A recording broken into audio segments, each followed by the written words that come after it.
brain, switch lanes, wish was on the same, but my aim to take my name and brand it. Landry famous, handed down to generations. Don't have limitations, preparing the fan for all the celebrations. In the mirror it's me, love myself, feeling free. G-O-D is inside of me. In the mirror it's me, love myself, feeling free. G-O-D is inside of me. Most feel threatened by your presence. It's the God in you that keep you going. Down 10 times, get up 11 and you keep on going. Glow up, glow up, glow up, glow up, yeah, yeah. Glow up, glow up, glow up, glow up, yeah, yeah. All right. It's Big Boxx. Lil Boxx. And welcome to Connis Universe of Autism. I am my brother's keeper. This is episode number 4 within the segment, and all together, episode 8. We're getting there, y'all. We're getting there. And today we have my oldest daughter. What did you say? Boxx-A-Million. Boxx-A-Million. What's your real name, mama? Savoni. Savoni. Yeah, man. These are my first 2 kids right here. They make me so proud, just like all of them. But when getting with them, it's a special thing with these 2, because this was the beginning. This is when I had kids. These are the 2 that really made me grow up. For real. So it's different. And it's a different relationship I have with them as well. Sometimes you have to check both of them and tell them they're not my equal. But anyway, we're going to move forward. And Bonnie, how old are you? 11. 11. And what grade you going to next year? 7. Whoa, you know, Jesus Christ. Lord have mercy. And who are you to Connis? His little sister. All right. And how many years older than you? 2. 2 years. All right. Yes, ma'am. All right. And what's the first thing you remember about your brother? Him coming home and giving me a hug after coming home from school. All right. That's what's up. You made me smile with that. And what's the first thing you remember about Vonnie, Connie? She played with my locks. Your locks. Oh, she used to play with your locks. Okay. All right. That's what's up. Okay. And do you know why we doing this podcast, Mama? Yes. Talk show. Why we doing this talk show? Jesus Christ, he gonna correct me every time. Why we doing this talk show, Mama? So people can understand Connis and his autism, and so people can know that there's somebody that they can relate to. That's one thing of what it's about. It's basically about talking to people who's on the spectrum and talking with them about how they deal with their life as an autistic person, including myself. Okay. All right. And what's your experience growing up with Lil Boxx in this house? How was your experience been? Be honest. Be raw and honest. That's why you're last. You're the oldest of his siblings, and you know more. So I want your whole total 100% raw truth, Mama. Okay, so it has been good.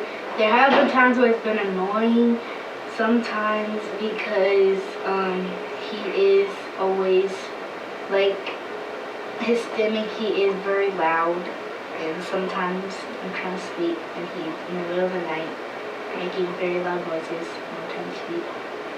Okay. But other than that, it's been great. It's been great. So what do you say about that? How can you think I know when you're stemming Connis, you just more focused on what you're doing. Lil Boxx. I'm sorry. Lil Boxx. When you're stemming, it's more concerning for yourself. So understanding that you're stemming and being loud and you pacing the floor and it's late, knowing that you affect them in a whole nother room, how does that make you feel? It just makes me a bit unaware of what I'm doing. What you're doing, exactly. So this is why they're on here, so we can talk more about it, so you can be more aware of them in the home, because we're sharing a home. You see what I mean? Mm-hmm. All right. And what do you notice about your brother the most? His stimming. His stimming? Okay, so the older ones, y'all notice more, well, everybody really notice more of his stimming.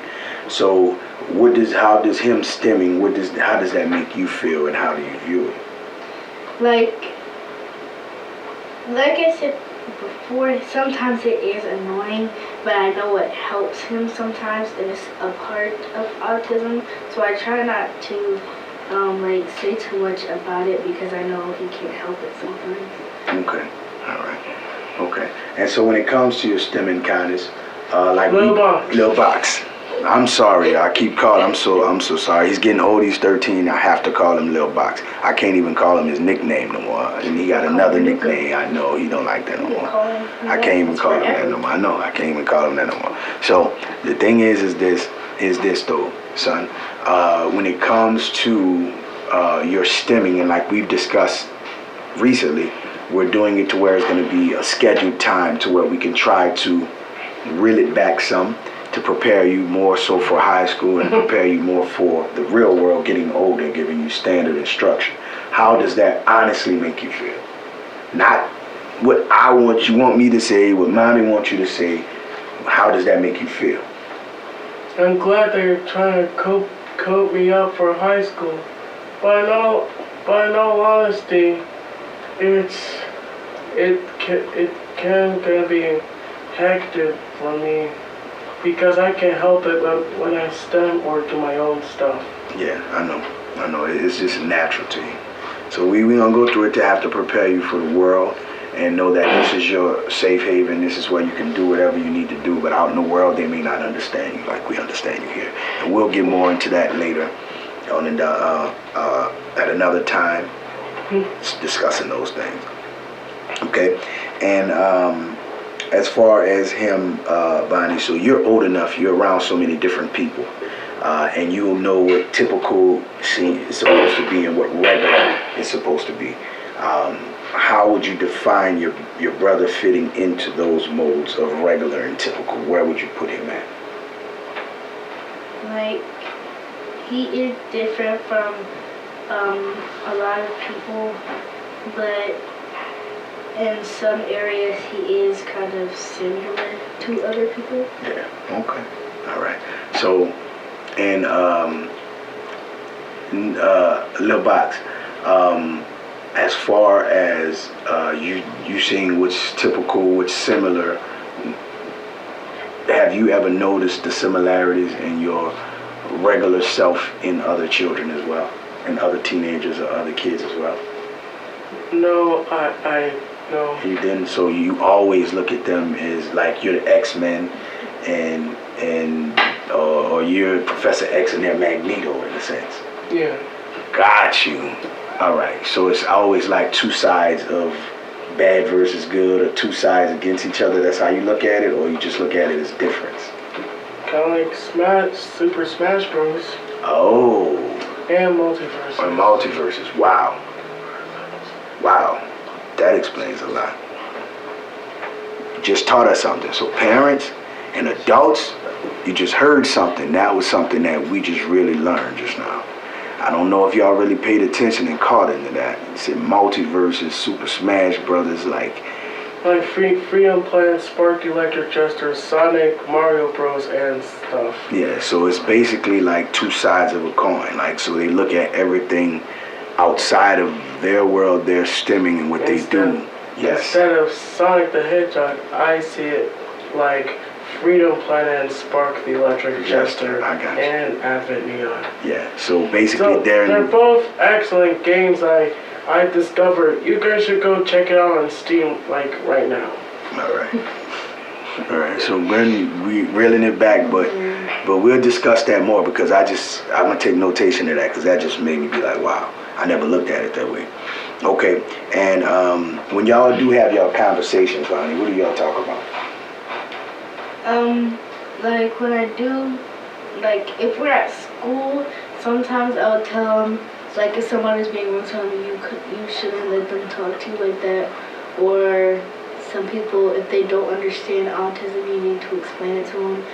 As if at home, if we're having a conversation, he's always telling me to make sure the twins clean up and like get it together and how we got to fix the house and stuff. Okay, all right. So what are your conversations be with her, Connis? Lil Boxx, from what you think? Basically, I can try to talk to her about ideas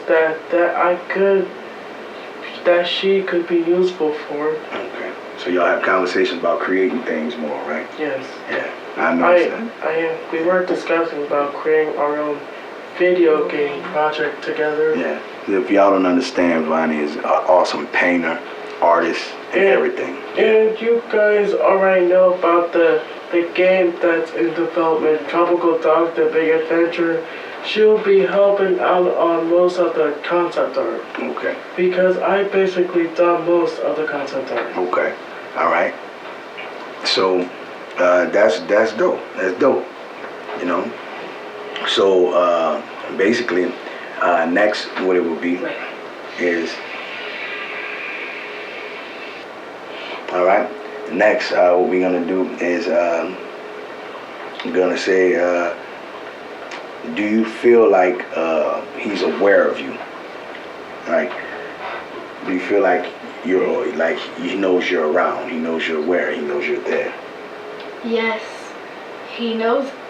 Like I'm around and that but like sometimes he isn't always paying attention to surroundings. Like he would bump into one of us without noticing. But like he is aware that I am around. You feel to know that you're aware to him, knowing how he is sometimes when he's just in his own world stemming, but to know that you're aware. It's like the older you get, you become more aware to him, right? Yes. Okay, all right.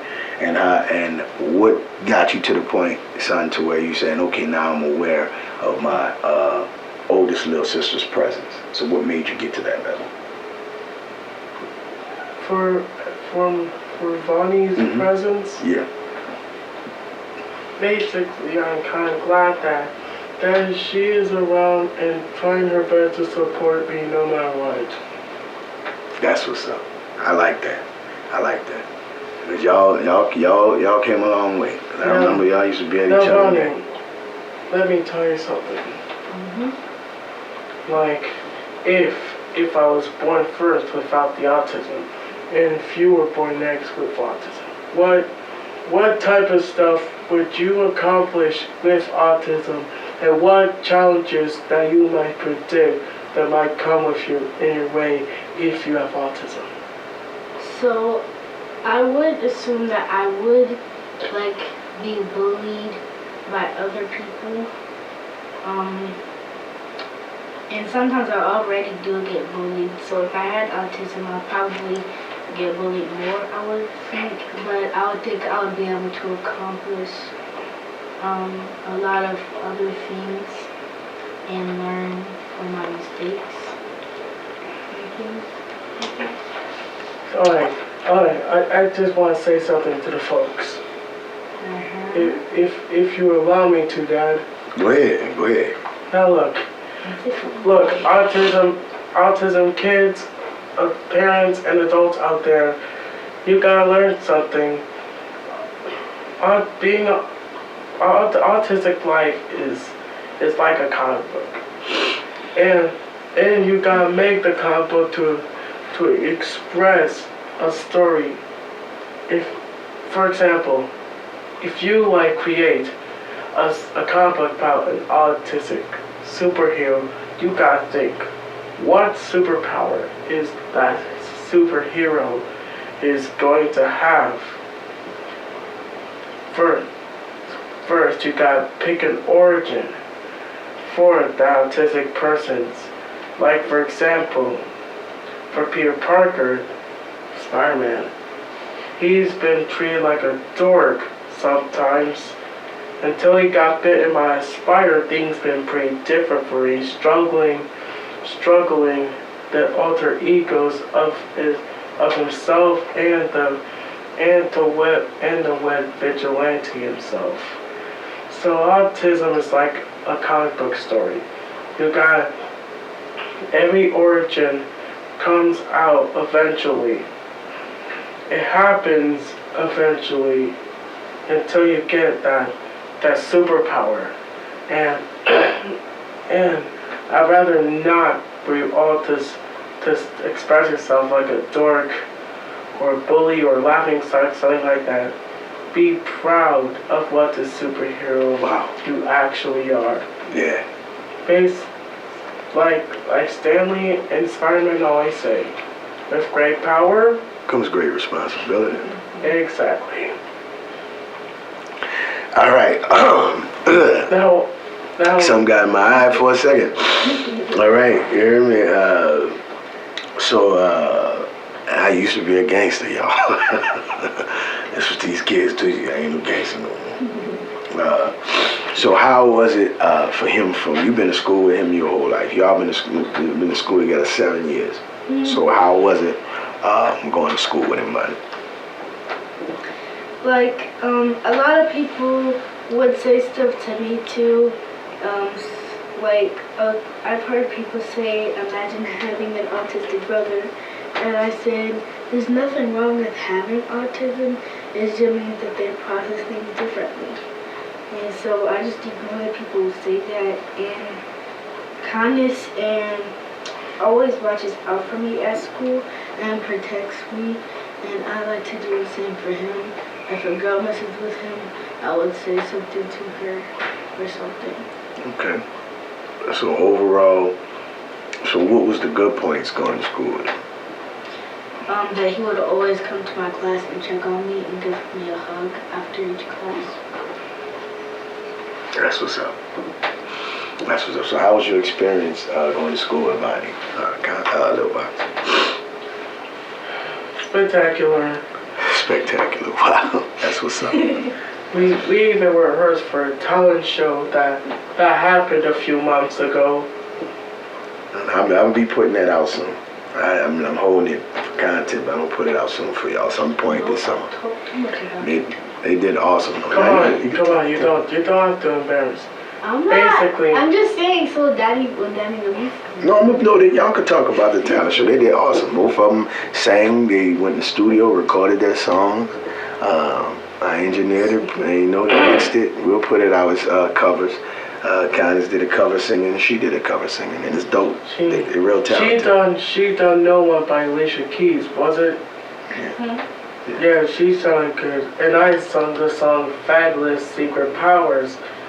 Some sort of fan-made Masters of the Universe animated music video. But I should go check out Fabulous Secret Powers on the YouTube channel, under the YouTube channel named Slack Circus. I bet you guys will love it. The teacher said she almost cried when she didn't Yeah. Now your uncle Chris, your mom brother Chris, not my brother Chris, your mom brother Chris said he cried when he heard it. You touch people's hearts with that. And a lot of people didn't know you could. Yeah, a lot of people didn't know you could sing. See, I know what y'all could do, and I've been waiting. I'm glad y'all ready to do all this. I've been stunting when it come to y'all anyway. Like my baby's off the chain, all 5 of them off the chain. You heard me? Well, Alicia Keys' song No One was released in modern days. Fabulous Secret Powers released 15 years ago. Okay, that No One was released probably, 10 years ago, right? Yeah, about 10 years ago. Yeah, it's not more so modern days. It just still has more of a modern appeal and people still listen to it. It's a classic song. Shout out to Alicia Keys. And Slack Circus. Shout out to Slack Circus too. Slack Circuit. I don't really know. Thank you for creating Fabulous Secret Powers. I really like it. Yeah, you really like this song. All right. So next we're gonna say was from what you see, how was he accepted, and how you think going into the future, y'all gonna be in the upper school at y'all new school in a building together, just you and him. The other 3 is gonna be in another building at y'all new school. So how do you feel he was accepted, and how you think he's gonna be accepted going forward as you see him growing and evolving and turning into himself? So, in the beginning of the first few years of school, a lot of people did make fun of him, and they didn't treat him kindly, and they always made fun of him having autism. Then Connis had to sit them down and actually tell them what autism was, then they understood. Then they started treating him differently and being kind, and now all of his old bullies are now his friends. And him going to a new school, nobody knows him, so he's going to a new start. So I feel like people are going to bully him at first, but as they get to know him, they will start treating him differently and seeing him as a different person. Okay, all right. And what do you think about that, Connis, as far as going forward? how you think you'll be accepted. Not even, if you don't be accepted, it's okay. Daddy love y'all. Y'all got hundreds of cousins literally that love you. From North Carolina to New Orleans to Texas. Basically, my OT teacher, Miss Meg, taught me how to make friends, how to run smoothly in high school. Okay. My cousins still need to help me, teach me the ropes of that. Okay, all right. And basic. And what else? And basically, just be to be careful who you around with. Be careful of what you're doing, and please don't get into a dodgeball fight. A what? A dodgeball fight. A dodgeball fight. Like every high school do in the cartoons. Yeah, because you're not too athletic, so you duck dodgeball, son. We're going to work on you. You know we're going to get back to working out, doing your push-ups, lifting weights. But I already know you don't like going outside. You don't like being too athletic, so we already know. Yeah. But you got athleticism in you if you tap into it if you want to, because if the right football coach, because if one of the right football coach see you, I was a football player before. Yeah, but if the right football coach see you and he wants you to play and you agree to play, it's gonna get serious. You should be a football coach. Yeah, because if y'all don't know about him, he's 5'8", 13 years old, 230. So if the right football coach get a hold of him and make him love it, I'll support him with it. But whatever he want to do, I'm with it. But other than that, we coming to the end of this episode. This episode 4 of I'm my brother's keeper for Connis Universe of Autism with my daughter Savoni. And then this is the closing question: is what is your perception of him, and how do you see your brother? Your perception, how you see him, how you perceive him. How do you see him? I see him as a caring person who likes people but isn't very social. And he is, he watches over all of us and takes care of all of us, and we all take care of him. And that people just need to show him more respect and things like that, and get to know him and autism. All right, and that's it. You know what I'm saying? It's Big Boxx. Lil Boxx, thanks for tuning in. Yeah, one life, one love, one God. Y'all blessed. Be royalty. Peace. And one more thing. Slack Circus, please make a sequel song to Fabulous Secret Powers. I need it. Bye. One. Boxx-A-Million. Boxx-A-Million. Mighty Lion of Judah.